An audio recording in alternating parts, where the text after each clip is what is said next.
Fit herbal and oil సమర్పించు ధర్మ సందేహాలు. నమస్కారం. ధర్మ సందేహాలు ప్రత్యేక కార్యక్రమానికి సాదర స్వాగతం. ధర్మార్థ కామ మోక్షాలలో పరమ ఉత్కృష్టమైన మోక్షాన్ని అనుగ్రహించే పర్వదినం తొలి ఏకాదశి, శయన ఏకాదశి. ఆషాఢ మాసంలో శ్రీహరిని పూజించే ఈ విశేషమైన రోజున ఆచరించాల్సిన విధి విధానాలు, అలాగే దేవతలు, ఋషులు, సర్వ మానవులు ఆ శ్రీహరిని సేవించిన విధి విధానం గురించి వివరాలు తెలియజేయడానికి మనతో పాటు ఉన్నారు ఉపన్యాస శిరోమణి, వేద విభూషణ, జ్యోతిష్య బ్రహ్మ, ధర్మనిధి, ఆగమ వారధి డాక్టర్ కందాడే శ్రీ రామానుజాచార్యులు గారు. వారితో మాట్లాడి మరిన్ని విషయాలు తెలుసుకుందాం. నమస్కారం అండి.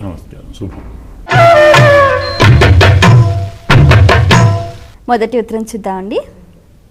పిడుగురాళ్ల నుంచి రాజేశ్వరి రాస్తున్నారు. ఆషాఢ మాసంలో వచ్చే ఏకాదశికి తొలి ఏకాదశి అనే పేరు ఎందుకు వచ్చింది తెలియచేయగలరు అంటూ రాస్తున్నారు.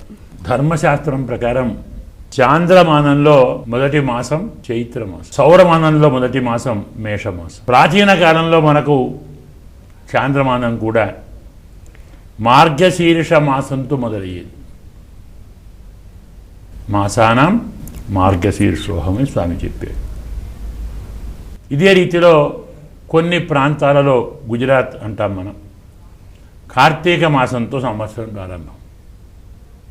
అందుకే అమావాస్య నాడు, దీపావళి నాడు పూజలన్నీ చేసి, గ్రంథ పూజ, లక్ష్మీ పూజ చేసి మరునాడు వ్యాపారం మొదలవుతుంది. వాళ్లకు కార్తీక మాసంతో ప్రారంభం.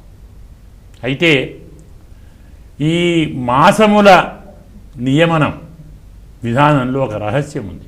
ప్రతి మాసము ఒక్కొక్క పురుషార్థాన్ని చెబుతుంది. అంటే చైత్రము, వైశాఖము, జ్యేష్టము, ఆషాఢము ఒక 4, మళ్ళీ ఇంకో 4, మళ్ళీ ఇంకో 4, అంటే 3 4 12. ఎలా చేద్దాం? ధర్మము, అర్థము, కామము, మోక్షం. ఏ మాసంలో ఆచరించేది ఆ ఫలితాన్ని ఇస్తుంది. అందుకే రాముడు పుట్టింది ఏ మాసం? చైత్రమాసం. ఆయన ఏమిటి? ధర్మం కదా. నరసింహుడు పుట్టాడు ఏ మాసం? వైశాఖం. ఆయనే ప్రయోజనాన్ని, అర్థాన్ని ఇచ్చాడు. అలాగే జ్యేష్ఠ మాసం మనం చెప్పుకుంటున్నాం, అనేకమైనటువంటి కామలు నెరవేరుతుంది. ఆషాఢ మాసం మోక్షాన్ని ఇస్తుంది. మోక్షాన్ని ప్రసాదించేటువంటి మొట్టమొదటి మాసం ఆషాఢ మాసం. అందులో వచ్చే ఏకాదశి తొలి ఏకాదశి. మొదటి మాసంలో మొదటి ఏకాదశి. దీనిలో మొదటి మాసం మోక్షమిచ్చే దానిలో మొదటి మాసం. మళ్ళీ ఇంకో 4 పోతే శ్రావణం, భాద్రపదం, ఆశ్వేజం, మళ్ళీ కార్తీక మాసం మోక్షప్రదం. అలాగే మార్గశీర్షం, పుష్యం, మాఘం, పాల్గుణం మళ్ళీ మోక్షప్రదం. మనకు పాల్గుణ మాసంలోనే విజయమైనటువంటి వ్రతాలు చాలా ఉన్నాయి, నియమాలు చాలా ఉన్నాయి. కాబట్టి మోక్షమిచ్చేటువంటి 3 మాసాలలో మొదటి మాసం ఆషాఢ మాసం.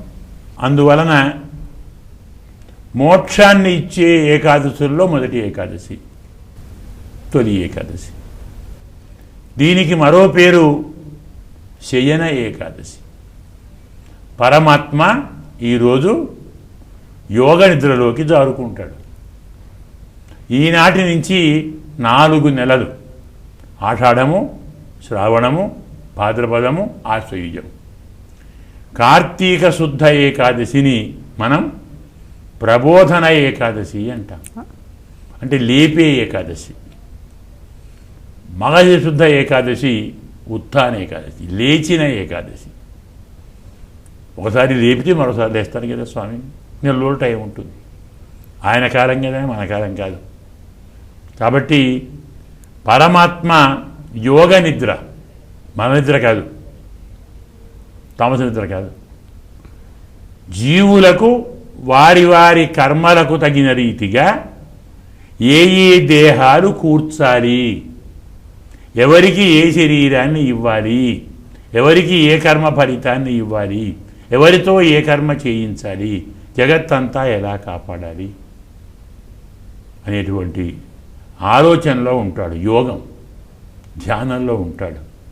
అది ఆయన నిద్ర, మన నిద్ర కాదు ఆయనది. యోగ నిద్రలో ఉంటాడు. 4 నెలలు కాగానే లేస్తాడు. లేచిన వెంటనే దేవతలందరూ వచ్చి ఆరాధిస్తారు. పడుకునే ముందు వీరందరూ వచ్చి జ్వాల పాడుతారు, లాలి పాడుతారు. లేచినప్పుడు తవ సుప్రభాతం అని పాడతారు. కాబట్టి ఇందువల్ల దీనికి తొలి ఏకాదశి అని పేరు. Pain fit herbal and oil సమర్పించు ధర్మ సందేహాలు. ధర్మ సందేహాలు కార్యక్రమంలో ఇప్పుడు స్వల్ప విరామం.